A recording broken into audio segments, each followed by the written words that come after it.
Defense will be on full display Saturday night against the Raiders. The offense, not so much. Let's discuss.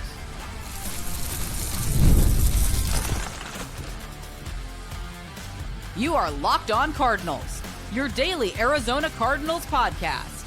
Part of the Locked On Podcast Network, your team every day.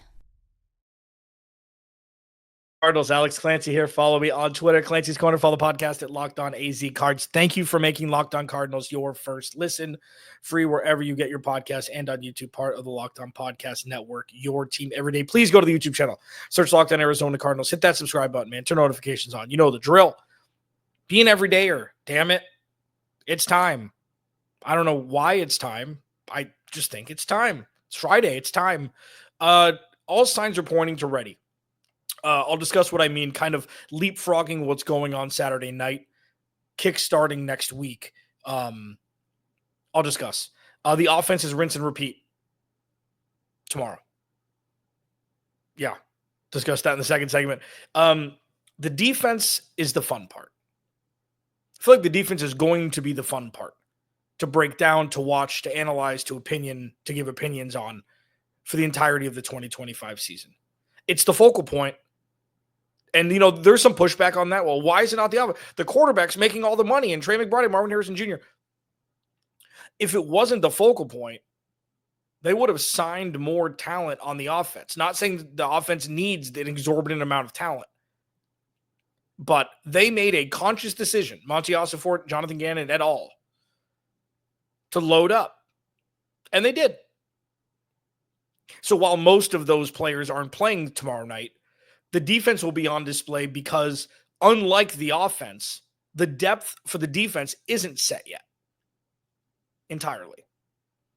You know, you've got your the old heads up front, Dalvin Tomlinson and Calais Campbell and Josh Sweat and Baron Browning and Zayvon Thomas. We've talked about this. Zayvon Collins.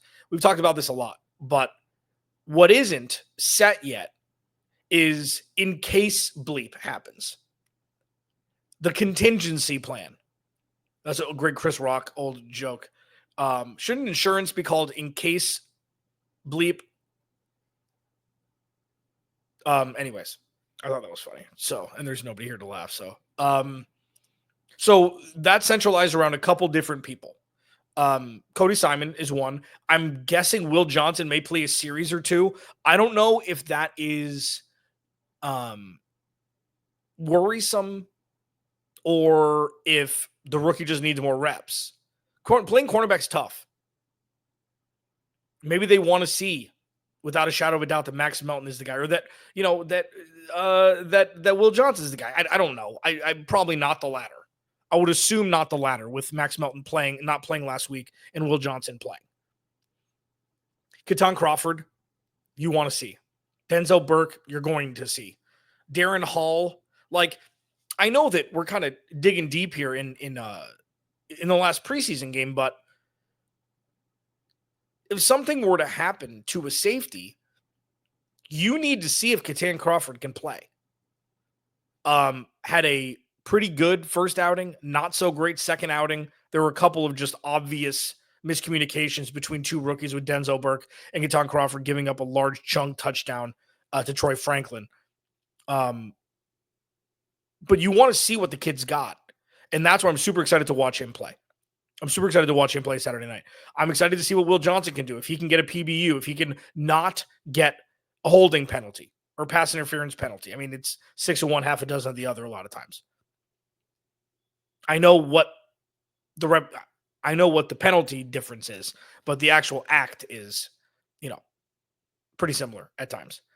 But I think I'm most excited for Cody Simon. Most excited.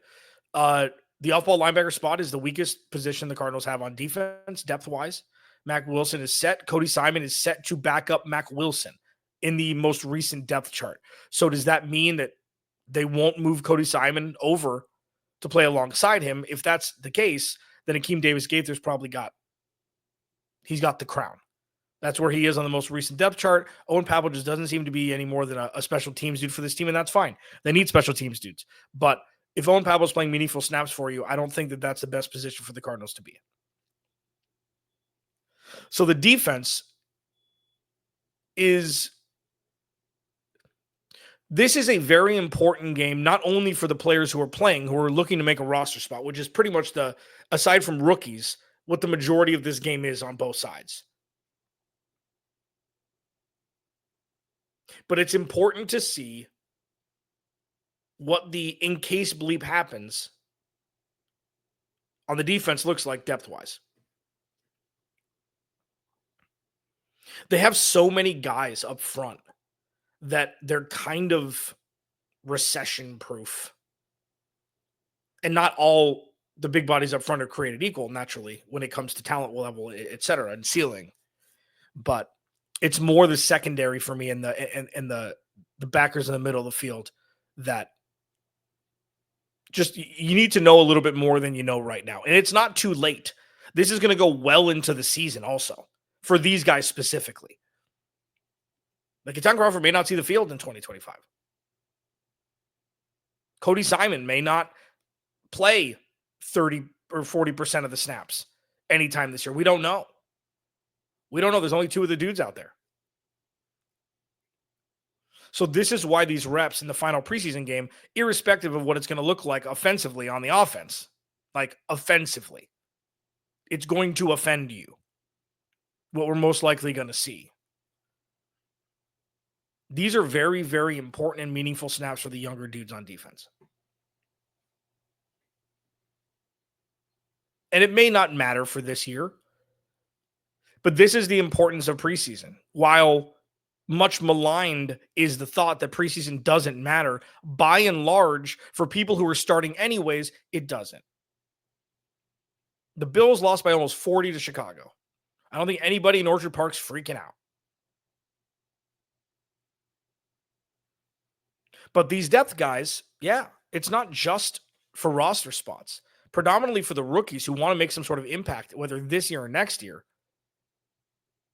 These are important snaps. This is cliff notes for NFL action.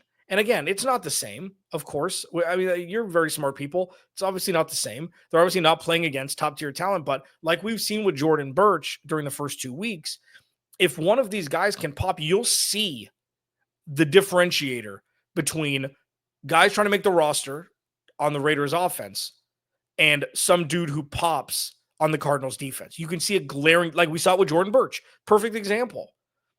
Jordan Burch is an NFL player playing against the threes. And that's not to say he's going to dominate in the NFL right away or ever. But that's to say he's NFL ready more than the threes he was playing against. And that's the delineation between the two. That's what you want to see from some of these young dudes on the defensive side of the ball, if possible. We haven't seen much from Cody Simon. We haven't seen much from Will Johnson. We saw a little bit of both from Keaton Crawford and more bad than good from Denzel Burke, but he's a fifth-round rookie. It's going to take time, but we're going to get to see it on another stage, Saturday night at State Farm Stadium, and that football is always exciting. This next segment may put into question what I just said. It's Toon time, running it back. Yuck. And it's a good thing. I'll discuss next. This episode of Locked On Cardinals is brought to you by our dear friends over at Yahoo Fantasy. It's the best time of year. You know it is. NFL's almost here. Fantasy football's here. Like, Yahoo's turning it up. It's August. Okay. They're turning it up in full swing. I've now in 3 Yahoo leagues. 2 redraft. One is my first year. One I've been doing for 20 years. And then one is a dynasty league that I will be going on year 6 with my buddies. And Yahoo is the best app. It's super easy. You can change your settings so easy. The communication, trade offers, everything. You can trade draft picks if you're in dynasty. Like, it has everything you need from an app. And to celebrate 28 years of fantasy football greatness, they're dropping 28 new features over 28 days throughout August. They just dropped the Guillotine Leagues. I've talked about this. A killer new way to play fantasy football where the lowest scoring team gets eliminated each week until there's one team left standing. That's crazy talk. You can't take 1 week off. You're out of the league. Stay tuned for more killer announcements and start playing Yahoo Fantasy Football now at yahoofantasy.com/lockedonnfl. Please go to the YouTube channel, search Locked On Arizona Cardinals, hit that subscribe button, man. You know the drill. You know the drill. More and more joining every day to see my big dumb face. And it's appreciated. Comments are flying. Like, I want this to be a more interactive union in 2025. I want it to be more interactive. I'm working on that too. I'm going to hopefully launch it before the season starts. Another way that we can interact outside of just me recording. And then the Cardinal Squad Show. Remember to check out the Cardinal Squad Show. It's post-game and Wednesdays this year. We'll be going, we do it live for an hour. Myself, Jamil Douglas, Ben Garcia. We're having a lot of fun over there on top of me doing my shows 5 days a week. It's probably not going to be pretty. There's going to be screaming from the mountaintops. Jonathan Gannon isn't competitive. Why are they rolling out Clayton Toon? When you try to win every game, you try to win. Okay, that's already not going to happen already, so let's move past it. The already twice was for emphasis. It was for emphasis. Yeah, it's going to be gross. So what are things to look at during the rinse and repeat? We'll see if Simi Fehoko plays. I feel like he won't. Maybe he'll get a series in or two. Xavier Weaver is most likely going to play to lock in that that sixth wide receiver spot. I would assume it's going to be Amari DeMarcado and Michael Carter, maybe Michael Carter and Zonovan Knight. It's going to be interesting to see what they do with the running back room. It's going to be interesting to see. Like, I wonder, and this is what I wondered going into last week. I was a little surprised that Trey Benson didn't even play a series. Is he their RB2? Like, he was highly touted by people that I truly respect in the space, a lot smarter than me, as the best running back in the class. So if that's the case, my wish has come true that they have two backs. They have James Conner and they have Trey Benson. And it's not James Conner and everybody else. James Conner in a hot hand. You need two that you can trust, and they've seemed to have it. That's not to say Amari DeMarcado can't be a third down guy. Michael Carter, like, I wish there was a spot for him. The dude's electric. Like, it almost fits better. Yeah, I don't know. Amari DeMarcado is good in the pass game. He's good in special teams. Like, I don't know, man. It'll be interesting to see who plays that. That'll be an interesting spot because they didn't do anything on the ground 2 weeks ago or last week in Denver. And a lot of that was probably the diagnosis was because of the quarterback. I mean, interested to see the offensive line. Like, this is the cool part about the offensive line and the guys, fringe roster guys playing is they get to play right after they warm up. And this is a very human thing that I talk about. Okay. Like, it's a cousin of the sixth man thought process. For those that everydayers, you'll know this, but I go to basketball references a lot because it was my first love. I still love basketball. Not everybody can just sit on the bench for an hour and then come in and hit a 15-footer right away. And a lot of that is with running backs. I talked about Trey Benson with this. It's like running backs who have never sat a day in their life, who always warm up, sweating, warm, ready to go play football. Instead of standing on the sideline with their helmet on, getting cold, getting tight for a quarter and a half, and then going in and playing a series.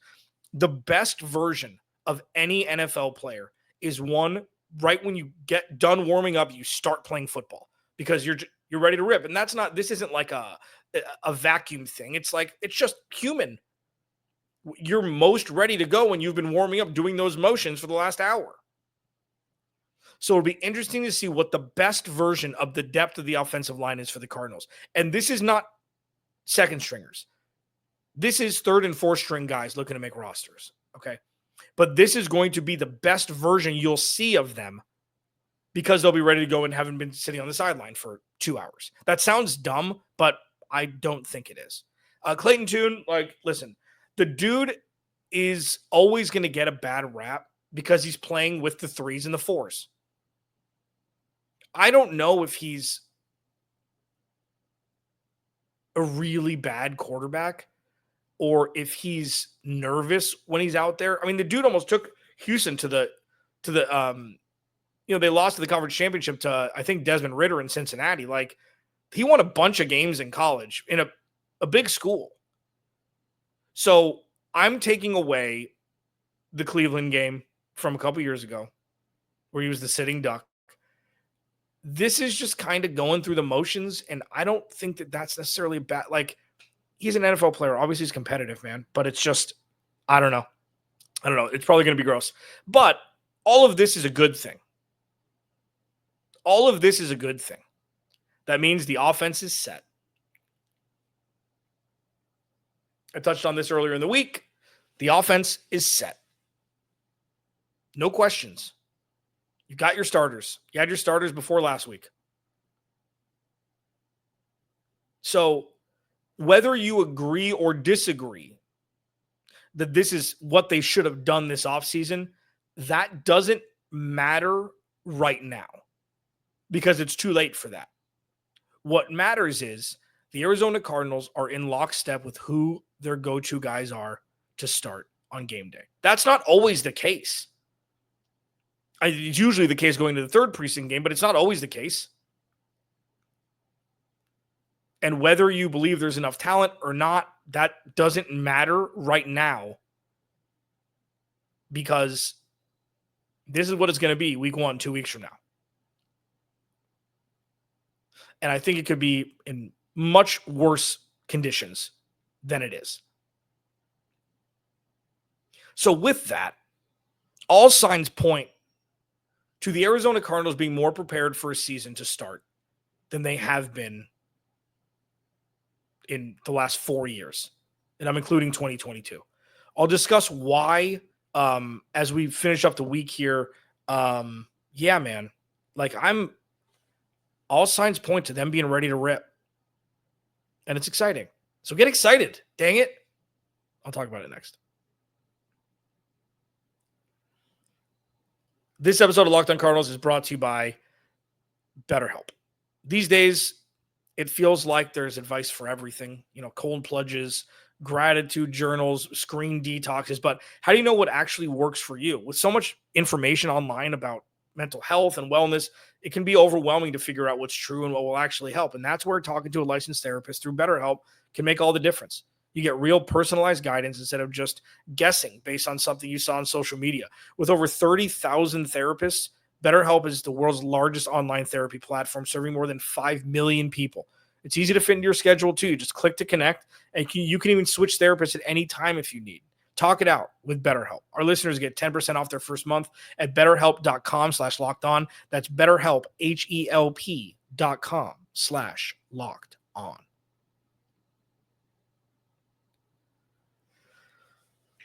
Cadence for tomorrow night.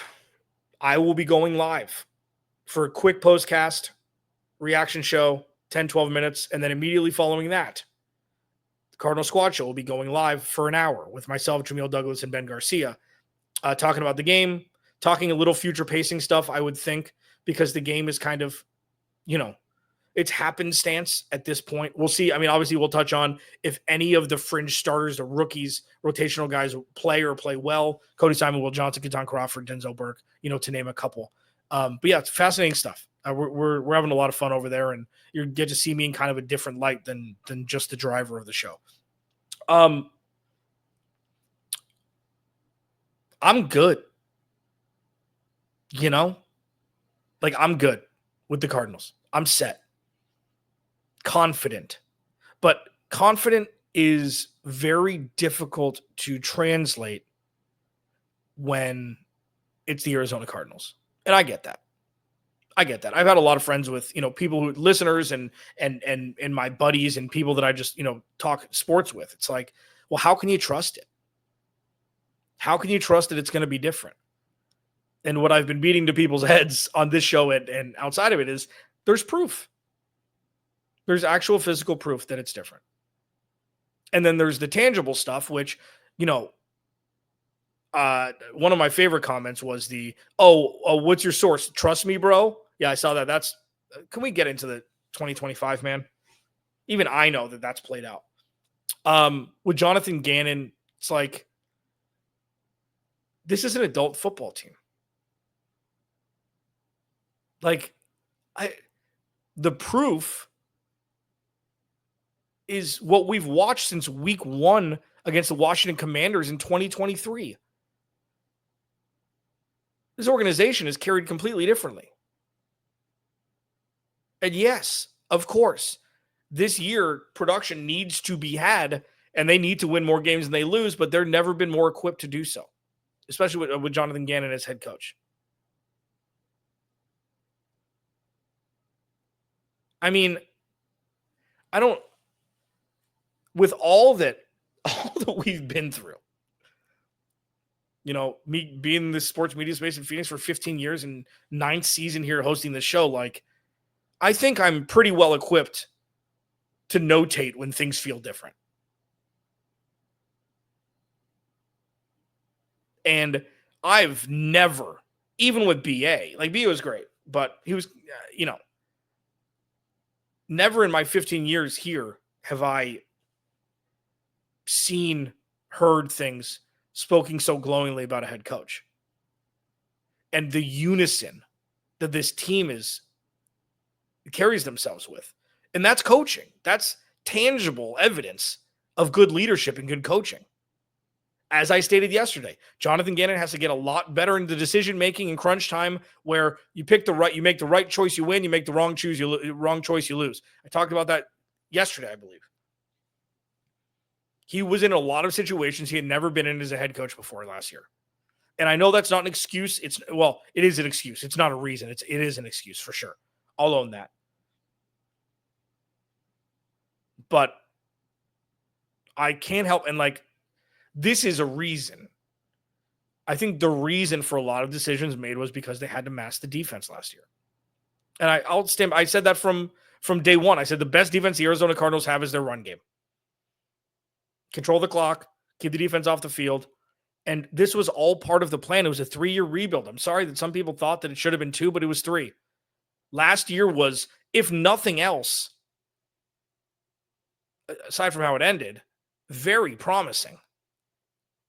Very promising. Multiple game-winning drives by Kyler Murray. They've got a kicker who made 3 game-winning field goals in his first 4 weeks as an Arizona Cardinal. The special teams was very solid. They had no pass rush. Will Hernandez and the right side of their offensive line was out for the majority of the season. They weren't able to get on the same page with Kyler Murray and Marvin Harrison Jr. and to elevate more than what 2 elite athletes and really smart football players could do just being on the football field together, which is what we saw.